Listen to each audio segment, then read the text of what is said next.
नमस्कार बच्चों, this is Ram Bishnoi and you are watching geography group. जैसा कि आप अपनी स्क्रीन के ऊपर देख पा रहे हैं, आज हम पढ़ने और समझने वाले हैं क्लास 9th एसएसटी सामाजिक विज्ञान की वर्कशीट नंबर 5 यानी कार्यपत्रक संख्या 5 को। ये जो हमारी वर्कशीट नंबर 5 है, ये रहेगी 17 अप्रैल 2021 की वर्कशीट और इसमें हम पढ़ने जारी रखेंगे। अपना चैप्टर चल रहा था, वो था इतिहास का, हिस्ट्री का पहला चैप्टर द फ्रेंच रेवोल्यूशन, फ्रांसीसी क्रांति। उसको हम पढ़ना जारी रखेंगे। ये इस चैप्टर का 5वां भाग रहेगा। काफ़ी आसान और आपकी क्लास 9th का सबसे इंपॉर्टेंट चैप्टर है फ्रांसीसी क्रांति। इस चैप्टर में अब तक हम पढ़ चुके हैं कि फ्रांस की क्रांति के समय फ्रांस का समाज कैसा था, वहाँ की अर्थव्यवस्था कैसी थी। तो भाई सबके बुरे हाल थे। वहाँ का समाज था वो 3 भागों में बंटा हुआ था। प्रथम एस्टेट, द्वितीय एस्टेट, तृतीय एस्टेट। और जो तृतीय यानी कि थर्ड एस्टेट था, सारे टैक्स उसे देने पड़ते थे। बेचारे का पूरा हाल था। और उसमें आते थे सभी गरीब लोग। किसान उसमें शामिल थे, कारीगर उसमें शामिल थे, व्यापारी उसमें शामिल थे। उसके बाद हमने पढ़ा कि फ्रांस की क्रांति के कई सारे कारण रहे। उनमें से सबसे बड़ा कारण था जो लुई 16वां था, फ्रांस का सम्राट था, उसका निकम्मापन, उसकी अयोग्यता, वो सिचुएशन को कंट्रोल नहीं कर पाया। दूसरा, वहाँ का टैक्स सिस्टम भी बड़ा गलत था कि प्रथम और द्वितीय स्टेट जो सारे मजे करते थे, सारी लैंड उनके पास थी, मोस्टली जो लैंड उनके पास थी, रिसोर्सेज थे, संसाधन थे, पैसे थे, सब कुछ थे, भाई उनको टैक्स नहीं देना होता था, मजे थे उनके। तो इससे गुस्सा तो कभी ना कभी फूटना ही था। उसके बाद बेरोजगारी, भूखमरी, महंगाई, इन्होंने उस जलती आग में घी का काम किया और क्रांति हो गई। उसके बाद क्रांति में इतना ज़्यादा कुछ नहीं हुआ, बड़े आसानी से लुई 16 है वो मान गए। उन्हें लगा कि भाई और कोई रास्ता नहीं है, मैं मान जाता हूँ।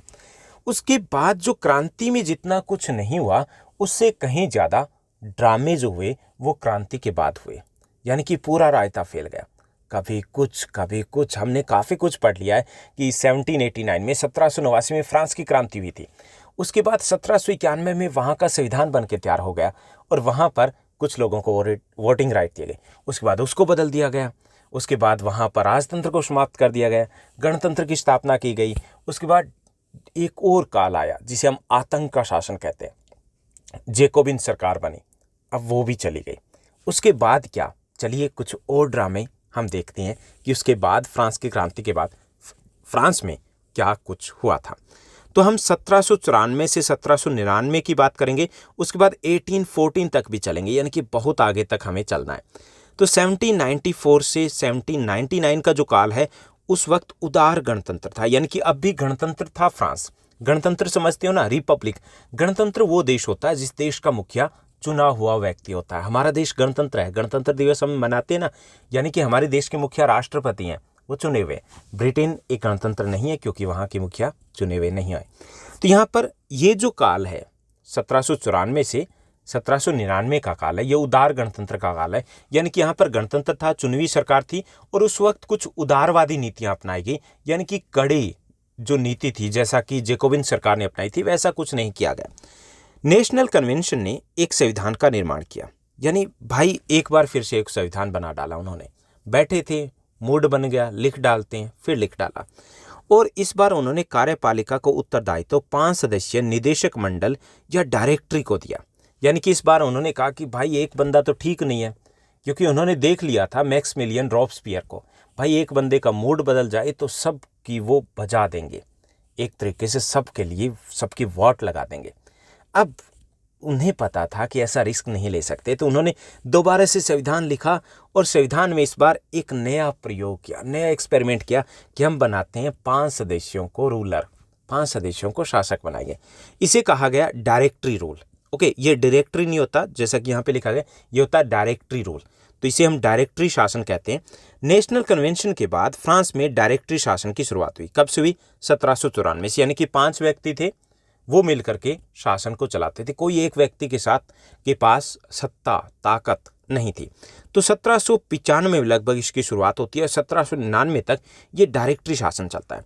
लेकिन ये जो डायरेक्टरी का शासन था, डायरेक्टरी का शासन समझते हो ना, कि डायरेक्टरी का रॉबस्पियर, या यूं कह सकते हो कि जेकोबिन सरकार की असफलता के बाद वहाँ पर डायरेक्टरी शासन की शुरुआत हुई, जिसमें 5 सदस्यों की जो कमेटी होती थी, काउंसिल होती थी, वो शासन व्यवस्था को चलाती है। ओके, इसे डायरेक्टरी शासन व्यवस्था कहा गया। लेकिन जो डायरेक्टरी शासन व्यवस्था है, उसके लिए जो काल था बड़ा अच्छा नहीं रहा था, काफ़ी सारी समस्याओं का सामना करना पड़ा। वैसे तो हम कहते हैं कि सर मंडाते ही ओले पड़े, लेकिन यहाँ पर तो ओले पहले ही गिरे थे, सर उन्होंने बीच में मुंडा लिया। तो यहाँ पर डायरेक्टरी शासन व्यवस्था है, उसका शासन अव्यवस्थित और कठिनाइयों से भरा हुआ था। संचालक मंडल को सशस्त्र सेनाओं के नियंत्रण और सेनाध्यक्षों की नियुक्ति, फ्रांस की ओर से संधि करने, युद्ध करने के अधिकार प्राप्त थे। हालांकि जो डायरेक्टरी मेंबर्स थे उनको कई सारे राइट्स थे, जैसे कि वो सेना के ऊपर उनका कंट्रोल था। इसके अलावा जो सेना के प्रमुख थे उनको वो अपॉइंट कर सकते थे, संधि कर सकते थे, किसी के साथ युद्ध कर सकते थे। लेकिन समस्याएं बहुत ज़्यादा बड़ी थी, इनसे ज़्यादा बड़ी समस्याएं थी। राइट्स तो थे लेकिन वो कुछ कर नहीं सकते थे। सबसे बड़ी जो उनके सामने समस्या थी वो थी युद्ध की समस्या। फ्रांस की क्रांति जब से हुई थी, चारों तरफ उनके दुश्मन खड़े थे और वो युद्ध पे युद्ध किए जा रहे थे, युद्ध पे युद्ध किए जा रहे थे, यहाँ युद्ध, यानी कि एक बड़ी समस्या थी। उसके कारण फ्रांस की अर्थव्यवस्था है वो चरमरा गई, गड़बड़ हो गई। खजाना पहले से खाली था, अब खाली होने को तो कुछ बचा नहीं, लेकिन बढ़ना भी शुरू नहीं हुआ। दूसरी जो समस्या थी, डायरेक्टरी के जो शासन थे, शासक के जो सदस्य थे, डायरेक्टरी में 5 सदस्य होते थे, वो अनुभवहीन थे, यानी कि एक्सपीरियंस बिल्कुल ही नहीं था। वो बने नहीं थे गांव के भी सरपंच और उनको बना दिया देश के प्रमुख। समस्या तो आनी थी। इसके अलावा वो अयोग्य भी थे, कुछ निकम्मे थे, यानी कि एक तरीके से यूं कह सकते हैं कि लुई 16 को पीछे छोड़ा, आगे भी लुई 16 के ही भाई मिल गए, वैसे ही मिल गए। और उनमें से कुछ भ्रष्ट भी थे। अब भाई चोर है, उसको तिजोरी की चाबी सौंप दी जाए तो क्या होगा, चोरी तो होगी ना। तो ये खुद करप्ट थे, तो वहाँ पे क्या सुधार करते। तो ये समस्या थी। इसके साथ साथ और भी कई सारी समस्या थी, जैसे बेकारी बढ़ी, बेरोजगारी तो पहले से ही थी, बेरोजगारी का कोई हल नहीं लिख रहा और बेरोजगारी बढ़ती गई। इसके साथ साथ व्यापार था वो ठप पड़ गया, ठप ही था वो ठप ही रहा, यानी कि वो दोबारा से स्टार्ट ना हो पाया।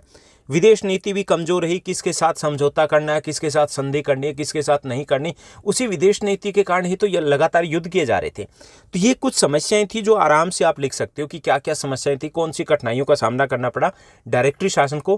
पहली जो कठिनाई थी वो ये थी कि लगातार युद्ध की समस्या, जिसके कारण आर्थिक संकट आ गया था। दूसरी समस्या थी सदस्य अनुभवहीन थे। तीसरी समस्या कई सारे सदस्य अयोग्य थे। चौथी समस्या भ्रष्ट थे। पांचवी जो समस्या बेरोजगारी थी। छठी समस्या जो थी आर्थिक तंगी थी। सातवीं समस्या कमजोर विदेश नीति थी। तो आप पॉइंट्स में लिख सकते हो, आराम से कर सकते हो। ऐसी स्थिति में फ्रांस की जनता एक ऐसे नेतृत्व की आवश्यकता महसूस कर रही थी जो देश के अंदर और बाहर शांति स्थापित कर सके।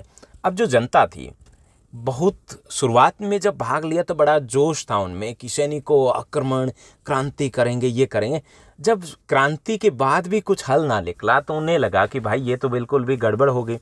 तो एक ऐसे नेता को चाहते थे कि देश के अंदर भी और देश के बाहर भी शांति को स्थापित कर सके और विदेशी शक्तियों को परास्त कर सके। इस काल में नेपोलियन प्रथम ने, जो कि सेना प्रमुख था उस वक्त, उसने मौके पे चौका लगाया और उसने वहां पर फ्रांस के सम्मान को स्थापित किया, यानी कि सैन्य विजयों के द्वारा। और मौका देखकर उन्होंने डायरेक्टरी के शासन को अंत भी कर दिया और खुद वहां का शासक बन जाता है। ओके, तो ये हुआ उदार गणतंत्र की। डायरेक्टरी शासन क्या था ये आपको पता होना चाहिए और डायरेक्टरी शासन के सामने समस्याएं क्या क्या थी ये आपको पता होना चाहिए। ओके, उसकी कमियां क्या क्या थी। तो इतना हमने इस टॉपिक में समझा। अब हम आगे बढ़ते हैं और बात करेंगे दोबारा से राजतंत्र की ओर कि भाई क्रांति हो ली, डेमोक्रेसी आ गई और आने के बाद वो चली जाएगी, ऐसा भी उसकी तैयारी हो चुकी है। तो यहाँ पर हम पढ़ेंगे कि वापस राजतंत्र की वापसी कैसे होती है फ्रांस पे। 1799 में नेपोलियन प्रथम ने डायरेक्टरी के शासन का अंत कर दिया और फ्रांस का प्रथम काउंसिल बन गया। यानी कि अभी तक भी एक दिखावा था कि वो काउंसिल बन गया, प्रथम काउंसिल मतलब शासन व्यवस्था उसके हाथ में आ गई।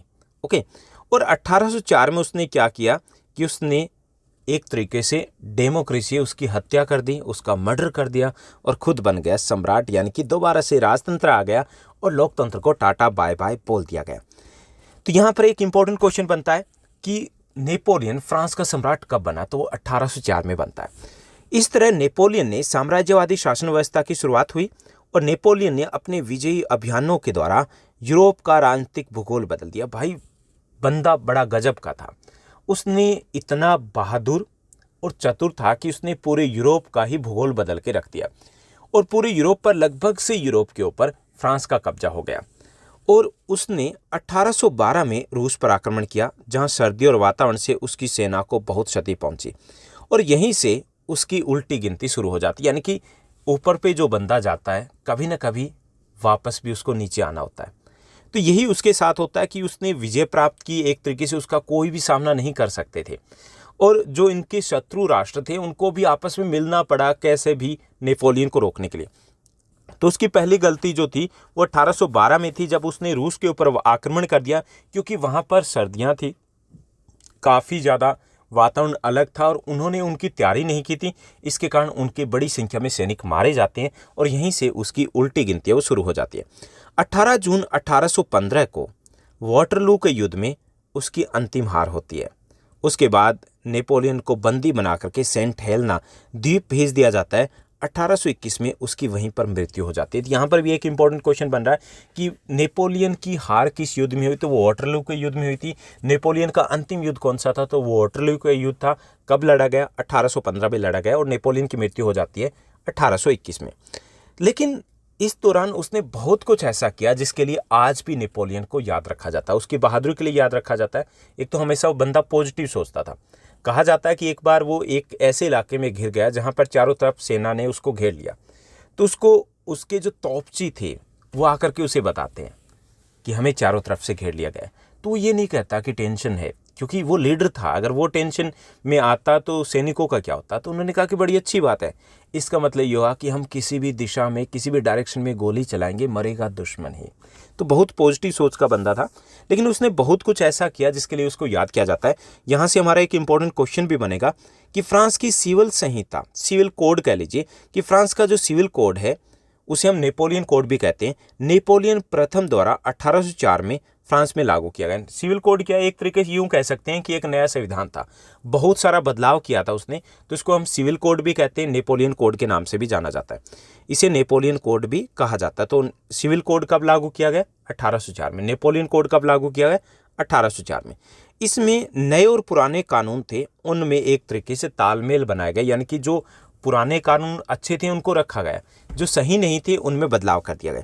और इस नेपोलियन कोड की कई सारी विशेषता थी। वैसे ही आपको बता दूं कि ये जो प्रश्न है आपके मोस्ट इंपॉर्टेंट क्वेश्चंस में से एक रहेगा इस चैप्टर के। तो यहाँ पर नेपोलियन कोड में कई सारे बदलाव किए गए। पहला जो बड़ा बदलाव ये था कि जन्म पर आधारित जो विशेष अधिकार होते थे उनको समाप्त कर दिया। जैसे कि राजा का जो बेटा है वो राजा बनेगा, मंत्री का बेटा वो मंत्री बनेगा, उसको खत्म कर दिया कि जो योग्य है उसे ही आगे काम मिलेगा।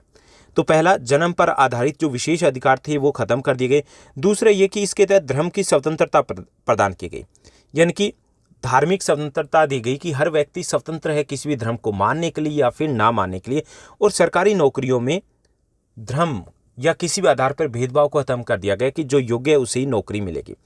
इसके साथ साथ जो मुकदमे हैं, न्याय व्यवस्था में सुधार किया गया, ज्यूरी की स्थापना की गई, यानी कि कई सारे जज है वो नियुक्त किए गए ताकि न्याय व्यवस्था उसमें सुधार हो पाए। कानून के समक्ष समानता स्थापित की, सबसे बड़ा ये इस सिविल कोड की विशेषता थी, कानून के समक्ष समानता स्थापित की गई। कानून के समक्ष समानता का अर्थ है कि सब एक बराबर होंगे, चाहे वो राजा हो या रंक हो। तो यहाँ पर एक तरीके से जो दबे कुचले वर्ग थे उनके लिए बड़ी राहत की बात थी कि अब उनको भी कानूनी संरक्षण मिल गया था, उनको भी कानूनी अधिकार मिल गए थे। इसके साथ साथ जो व्यक्तिगत संपत्ति के सिद्धांत को मान्यता दे दी गई। पहले ऐसे क्या था कि आपने व्यक्तिगत प्रॉपर्टी आपके पास, कभी भी राजा ये कह सकता था, सम्राट ये कह सकता था कि ये हमें दे दी जाए। अब ऐसा नहीं, उनको कानूनी अधिकार मिल चुका था। और भूमि पर स्वामी के अधिकार को भी ठोस बना दिया गया, यानी कि जो खेती करता है उसी को जमीन दे दी गई, यानी कि जमीनों का दोबारा से बंटवारा कर दिया गया। तो ये सब कुछ थे इस सिविल कोड में। दोबारा से देखिए क्या क्या खत्म किया गया। यहाँ पे भी हालांकि कुछ इंपॉर्टेंट पॉइंट्स इन्होंने मिस कर दिए, जैसे जमींदारी प्रथा थी उसको समाप्त कर दिया गया। सबसे इंपॉर्टेंट था जमींदारी प्रथा, मतलब जो कई गांव थे वो जमींदारों के अधीन में होते थे और किसानों के से वहां पर सिर्फ खेती करवाते थे, वो जमींदारी प्रथा समाप्त कर दी गई। जन्म पर आधारित विशेष अधिकार थे वो समाप्त कर दिए गए। ओके, क्या नए लाए, जो समानता का अधिकार सबको दिया गया, धार्मिक स्वतंत्रता का अधिकार सबको दिया गया। इसके साथ साथ एक जैसे माप तोल के पैमाने लागू किए गए पूरे फ्रांस में, एक जैसी कर व्यवस्था को अपनाया गया, परिवहन व्यवस्था में सुधार किया गया। तो इजी से कुछ पॉइंट्स है वो आप कर सकते हो जिससे कि आप आसानी से लिख पाओ। तो ये सब कुछ हुआ था 1804 के नेपोलियन कोड में उसकी विशेषता क्या, बहुत इंपॉर्टेंट क्वेश्चन बनेगा। नेपोलियन प्रथम की जो कानून संहिता है, नेपोलियन जो कोड है, ये उसका स्थायी कार्य सिद्ध हुआ। और नेपोलियन ने खुद भी कहा था कि मेरा जो वास्तविक गौरव मेरी 40 युद्धों की विजय में नहीं है, बल्कि मेरी ये कानून संहिता जो सिविल कोड है, ये है जो कभी नहीं मिटेगा, हमेशा के लिए स्थायी होगा, और आज भी ये स्थायी है। तो ये थी हमारी आज की वर्कशीट, जिसमें हमने थोड़ा और समझा कि फ्रांस की क्रांति के बाद क्या क्या चल रहा था। अब हम प्रश्नोत्तर की बात करेंगे। आज की इस वर्कशीट में 4 बेहद आसान से प्रश्न दिए गए। पहला जो हमारा क्वेश्चन दिया गया, पहला क्वेश्चन है, डायरेक्टरी के शासन में क्या क्या कठिनाइयाँ थी। हालांकि क्वेश्चन की भाषा मैंने एज इट इज़ उसकी लैंग्वेज को लिया, होना ये चाहिए कि डायरेक्टरी शासन के सामने क्या क्या समस्याएं आई, या क्या क्या कौन कौन सी कठिनाइयों का सामना करना पड़ा। तो यहाँ पर कई सारी समस्याओं का सामना करना पड़ा डायरेक्टरी शासन को। पहला था निरंतर युद्ध की समस्या, फ्रांस लगातार युद्ध पे युद्ध किए जा रहा था, इसलिए आर्थिक तंगी की समस्या आ जाती है। दूसरे ये था, सदस्य जो थे वो अनुभवहीन थे, उन्हें बिल्कुल भी पता नहीं था किस तरीके से प्रशासन को चलाना है, और कुछ सदस्य भ्रष्ट भी थे। बेरोजगारी की समस्या ज्यों की त्यों बनी हुई थी, इससे भी जनता का विश्वास नहीं रहा सरकार के ऊपर। आर्थिक तंगी की समस्या थी, वो भी बढ़ती जा रही थी, क्योंकि युद्धों के कारण बहुत ज़्यादा खर्चा हो रहा था, इनकम आमदनी हो नहीं रही थी। कमजोर विदेश नीति, ये भी एक बड़ी कठिनाई थी डायरेक्टरी शासन व्यवस्था में। किस देश के साथ कैसी संधि करनी है, उसमें वो काफ़ी ज़्यादा कंफ्यूज रहे थे। तो ये कुछ समस्या कठिनाइयाँ थी डायरेक्टरी शासन की। उसके बाद सेकंड क्वेश्चन को देखते हैं। हमारा दूसरा जो प्रश्न दिया गया, नेपोलियन प्रथम किस प्रकार शासन पर अपना नियंत्रण स्थापित करने में सफल रहा। हमें बताना है कैसे उसने प्रशासनिक सुधार किए। तो नेपोलियन ने प्रशासनिक व्यवस्था को उसके द्वारा जो शासित प्रदेश थे उनमें अधिक कुशल बनाने के लिए कई सारे बदलाव किए। सबसे पहले उसने 1804 में नागरिक संहिता या सिविल कोड को लागू किया, जिसे हम नेपोलियन कोड के नाम से जानते हैं। इसने कानून के समक्ष समानता स्थापित की, संपत्ति का अधिकार दे दिया गया, परिवहन तथा कर प्रणाली में सुधार किया। तो इस तरीके से नेपोलियन कोड की सहायता से उसने प्रशासन पर अपना नियंत्रण स्थापित कर लिया। उसके बाद तीसरे प्रश्न की बात करेंगे। तीसरा जो हमारा प्रश्न दिया गया, नेपोलियन कोड का क्या महत्व है, यानी कि हम इसके प्रावधान अगर बता देंगे तो ऑटोमेटिक क्लियर हो जाएगा।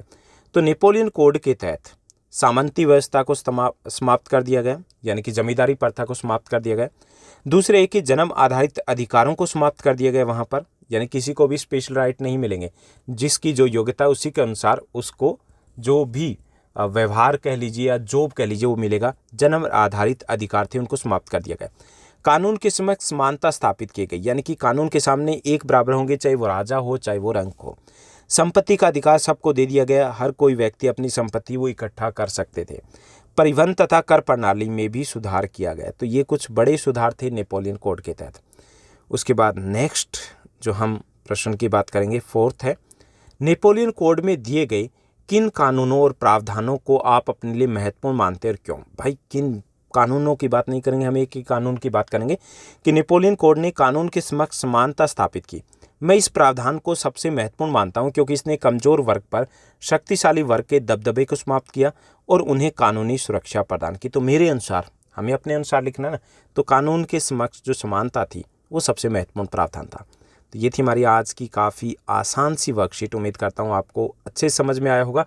अगर आपको ये वीडियो अच्छी लगी तो आप इस वीडियो को लाइक करने के साथ साथ शेयर करना मत भूलिएगा। और हाँ भाई, छोटा सा कमेंट भी कर दिया करो, ताकि मुझे भी पता चले कि हाँ वीडियो अच्छी जा रही है, नहीं जा रही है, कहाँ पे कमियाँ रह रही है। आज के लिए बस इतना ही। Thank you, bye bye, have a nice day.